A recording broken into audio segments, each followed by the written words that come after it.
Hi. I know it's been like 6 months, but in my defense, I had planned another video of me pulling for Persona 5. I got kind of carried away and I kind of wailed. And I'm gonna be so honest, I'm not gonna post a video of me pulling for like every single skin because that's kind of embarrassing for me. Going back to the topic that you originally pressed this video for, I'm gonna be talking about the trade and sell community of identityv, which is actually like kind of a well-known topic around this community. Before we begin, I actually need to tell you that my opinion might be biased since I'm a middleman in this community. It doesn't mean that I cannot see the problems with this, so I'm gonna be talking about them and going around some topics that I think should be talked about more. Here's a small disclaimer.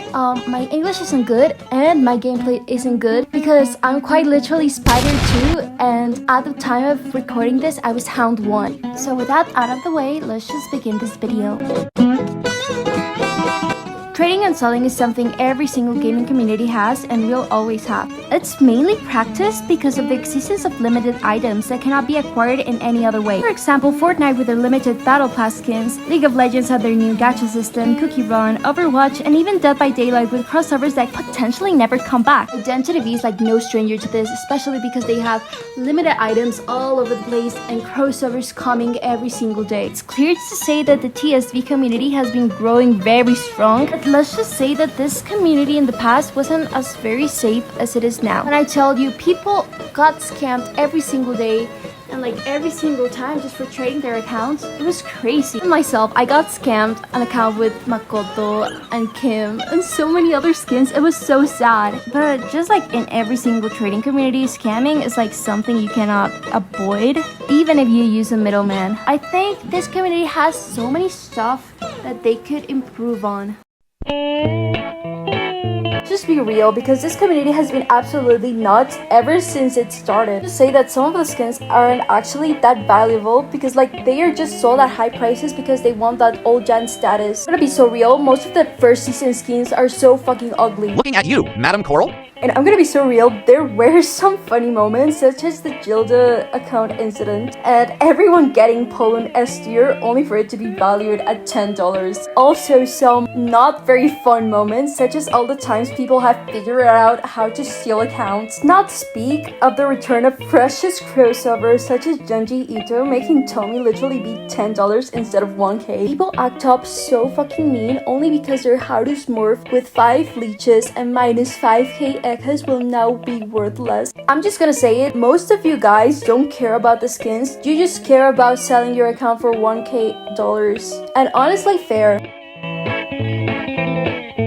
This is the most interesting part of the video, and I think it's the part that most of you guys pressed it on for. Let's face it, the prices of identityv accounts are absolutely ridiculous. I see a lot of time people selling their accounts for ridiculous prices when the account is like not half worth it. Like I remember this one time back in 2020 or 2021, someone was selling their Tomi account for $10,000 and I'm being dead ass serious, and I think someone bought it, but unfortunately I don't have pictures. Obviously I haven't seen accounts be sold at that much, but they're still high competitors. And if you don't believe me, I'm gonna show you like 3 recent pictures I just took from a trading server. Picture evidence.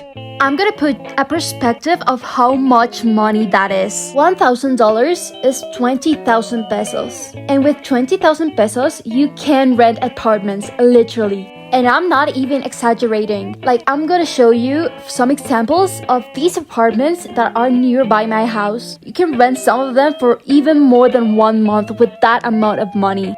Like, I'm sorry, but how rich have you got to be to waste that amount of money on something so insignificant such as an identityv account? And let's not even start with codes. Sales might change the price depending of what skin, but it's usually around $100 to even $500+. It's just crazy. Like, it's not even an S tier, it's an A tier, and it won't even come with a figure.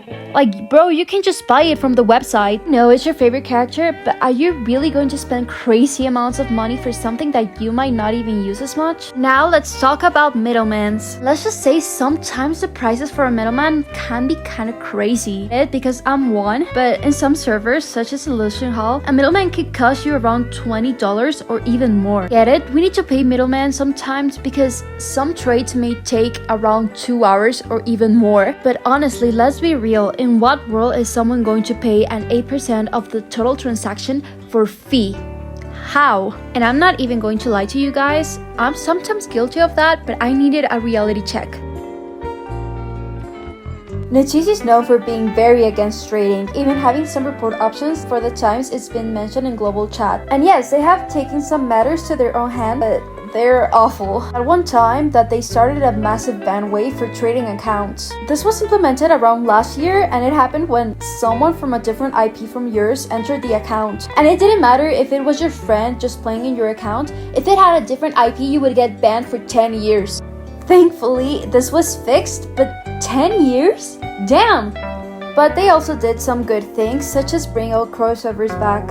With the return of Genji Ito, many accounts were useless for trading, like resulting on them not being able to exchange them anymore. Same thing happened with the return of the Persona 5 crossover, where some skins who were worth $500 are now like $100 or even less, which is actually great, but we're not quite there yet. If NetEase wants to abolish the trading community, what they should do is bring old essences back. And yes, while it's illegal because of scam matters and they could get in legal trouble, there are many loopholes gacha games have done to prevent from getting into legal trouble, which is something NetEase could potentially do to bring old essences back. And personally, I think it's possible since they've been bringing codes back, and those are limited skins. As in some recent Q&As, they have said that they wouldn't mind bringing some of the limited essences back, but as I said, it could be illegal trouble, but I think they could find a loophole around it. And as for now, they have brought crossovers back, which is, I think, a great start.